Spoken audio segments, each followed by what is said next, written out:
말씀은 사도행전 3장 3절에서 6절까지의 말씀입니다. 사도행전 3장 3절에서 6절까지의 말씀 제가 읽어드리겠습니다. 그가 베드로와 요한이 성전에 들어가려 함을 보고 구걸하거늘 베드로가 요한과 더불어 주목하여 이르되 우리를 보라 하니 그가 그들에게 무엇을 얻을까 하여 바라보거늘 베드로가 이르되 은과 금은 내게 없거니와 내게 있는 이것을 내게 주노니 나사렛 예수 그리스도의 이름으로 일어나 걸으라 하고. 아멘. 오늘 이 말씀을 중심으로 쿠의 질문, 비워진다는 것 세 번째 시간, 채우는 것이라는 제목으로 함께 말씀을 나누겠습니다. 여러분, 우리는 계속해서 비우는 것에 대해서 이야기를 하고 있습니다. 자, 비운다라는 말을 생각하면 여러분 어떤 것이 생각나십니까? 아마 대부분이 이제 무소유라는 것이 생각이 날 거예요. 워낙 유명했기 때문에 그런 거죠. 말 그대로 소유하지 않는 것을 의미하죠. 자, 그럼 문자 그대로 집도, 차도, 돈도, 가전기구도, 심지어는 핸드폰까지 비운다고 생각을 한번 해보십시오. 여러분, 그렇게 아무것도 없는 것을 우리는 뭐라고 부릅니까? 오늘 3절에 나오는 거지라고 부릅니다. 3절 한번 보실까요? 그가 베드로와 요한이 성전에 들어가려 함을 보고 구걸하거늘. 여러분, 거지는 가진 것이 없어요. 그래서 구걸해야 먹고 살 수가 있는 존재예요. 진정한 무소유를 이룬 사람들이죠. 자, 만약에 비우는 것이 이렇게 거지가 되는, 거지 같은 무소유를 말하는 거라면 여러분, 제가 여러분에게 아무리 비워지자 한들 여러분 제 얘기를 듣겠습니까? 당연히 안 듣죠. 여러분, 그런 거지가 되는 무소유는 예수님도 말씀하신 적이 있는데 예수님 말씀하셔도 안 들어요. 한번 마태복음 19장 21절에서 22절 볼까요? 마태복음 19장 21절에서 22절. 예수께서 이르시되 네가 온전하고자 할진대 가서 내 소유를 팔아 가난한 자들에게 주라. 그리하면 하늘에서 보화가 내게 있으리라. 그리고 와서 나를 따르라 하시니 그 청년이 재물이 많음으로 그 말씀을 듣고 근심하며 가니라. 여러분, 예수님이 말씀하셔도 가진 것이 많았던 청년이 근심하면서 떠났습니다. 근데 제가 무엇이간데 여러분에게 거지가 되는 무소유를 말할 수 있겠습니까? 아무도 안 들어요. 그러므로 기독교가 말하는 비우는 것이라는 것은 거지가 되는 무소유가 아니에요. 심지어 여러분, 무소유를 주창했던 그 법정 스님도 그런 거지가 되는 무소유를 말한 게 아닙니다. 법정 스님도 이렇게 말했습니다. 무소유란 아무것도 갖지 않는 것이 아니라 불필요한 것을 갖지 않는다는 뜻이다. 그런데 가만히 보니까 이 법정 스님이 말한 이 무소유가요, 이 원조가 아니더라고요. 원조가 사실 따로 있더라고요.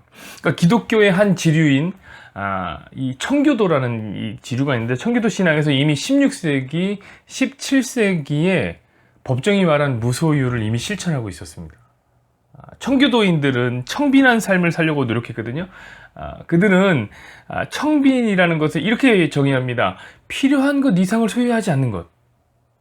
법정이 말한 거랑 똑같지 않나요? 필요한 것보다 많은 것을 소유하는 것을 그들은 뭐라고 생각했냐면 불신앙이라고 생각했습니다. 엄청 열심히 살았던 사람이에요. 있는 것을 족한 줄 알고 하루에 필요한 것들을 구하며 살았습니다.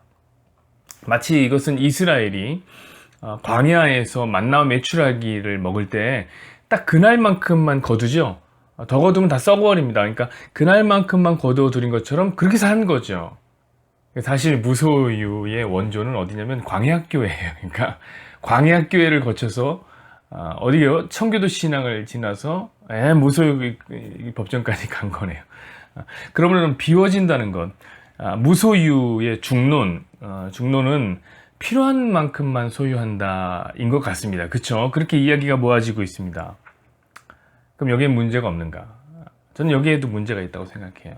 무엇이 문제냐? 그렇다면 과연 필요한 만큼은 도대체 얼만큼입니까? 필요라는 것은 매우 주관적이죠. 그리고 매우 상대적이죠. 4인 가족이 필요한 것과 1인 가구가 필요한 것은 다릅니다. 강남에 사는 사람들과 강북에 사는 사람들은 필요한 정도가 다릅니다. 저기 이억만리 미국에 가면 1달러를 아주 의미 없는 돈처럼 여깁니다. 하지만 아프리카 어느 동네에 가면 온 가정이 일주일을 풍족하게 먹을 수 있는 돈이 1달러입니다. 여러분, 만약에 전 세계 사람들이 필요한 만큼만 가지고 사는 무소유 시대가 열렸다고 한번 생각해 보십시다. 그럼 어떤 문제가 일어날까요? 열등감과 위화감, 부작용으로 떠오르지 않을까요?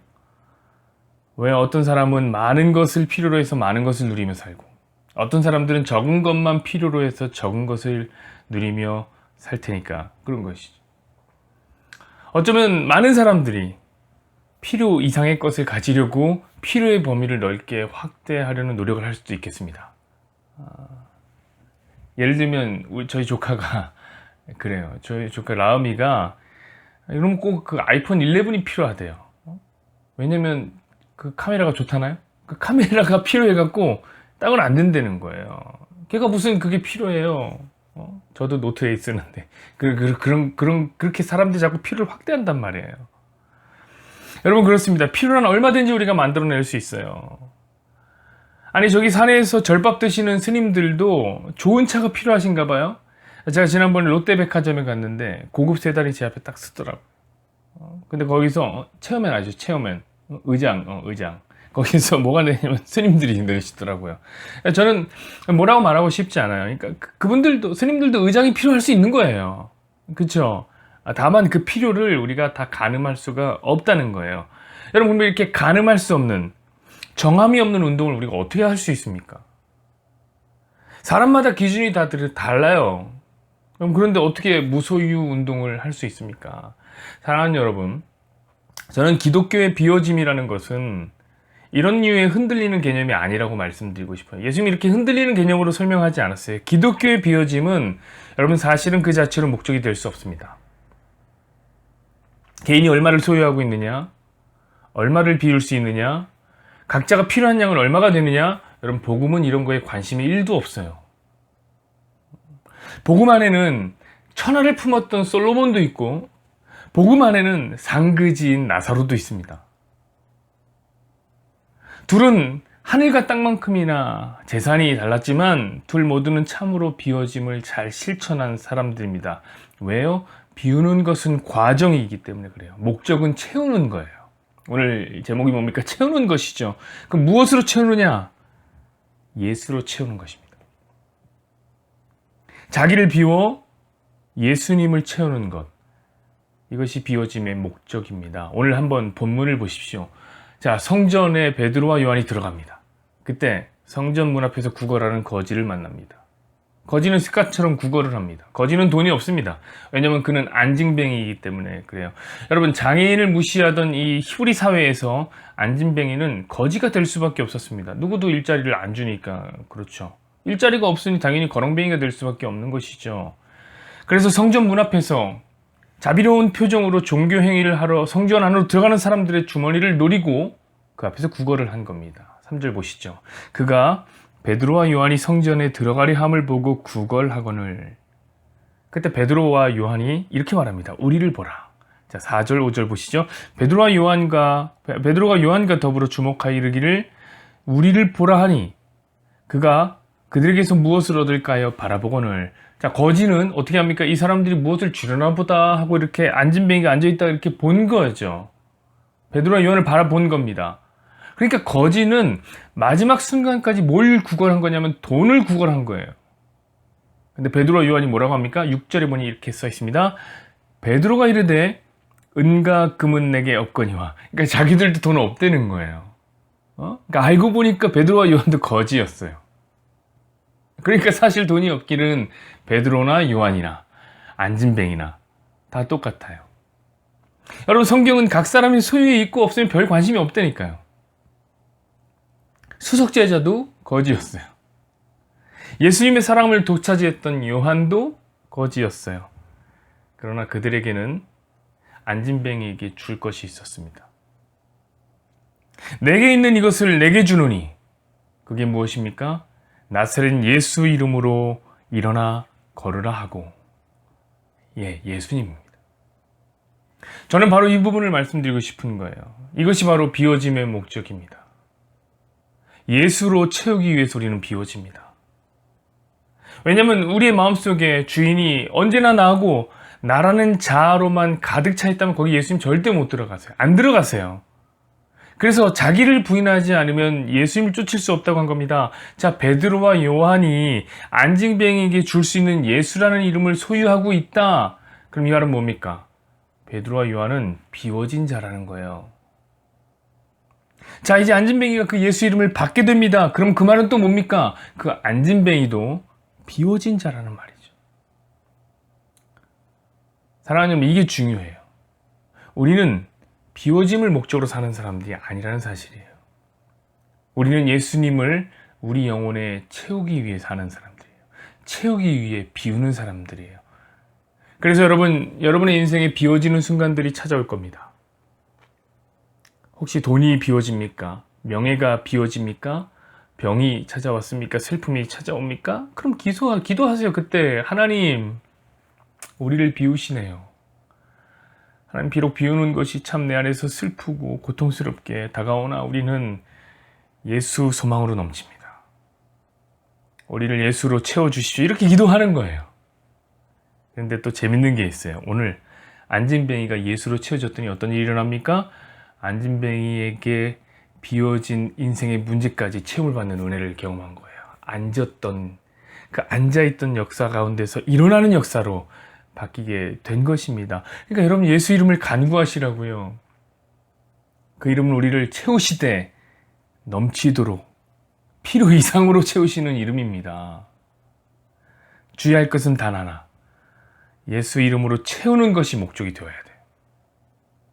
비워진 자리를 채우는 데 목적이 있다. 앉아있는 것에서 일어나는 게 목적이 아니에요. 예수 이름으로 채우는 게 목적이에요. 시가 하나를 소개해드리고 마치죠. 고려시대의 문인이었던 이규보 씨의 이제 영정중얼이라는 시가입니다. 영정중얼, 우물 속에서 달빛을 탐하다. 이런 어떤 뜻입니다. 산에 사는 스님이 달빛을 탐내 달빛까지 물병에다 길러가누나 절에 가서 비로소 깨달으니라 병 기울면 달빛 또한 간대 없음을. 좋죠? 중요한 것은 여러분, 소유가 아니에요. 달빛을 소유하려고 해서는 안 돼요. 달빛은 이미 스님을 비추고 있었어요. 그런데 욕심을 부려 소유하려고 하면 깨닫게 되는 거예요. 아, 내가 허공을 붙잡았구나. 여러분, 우리도 마찬가지입니다. 우리도 그렇습니다. 소유하고 가지려고 하지 말고 그냥 달빛을 사모하는 거예요. 달빛을 사모하듯 주님을 사모하세요. 그럼 달빛이 온 세상을 비추듯 주님의 은혜가 주를 사모하는 모든 자의 삶을 비춰주실 것입니다.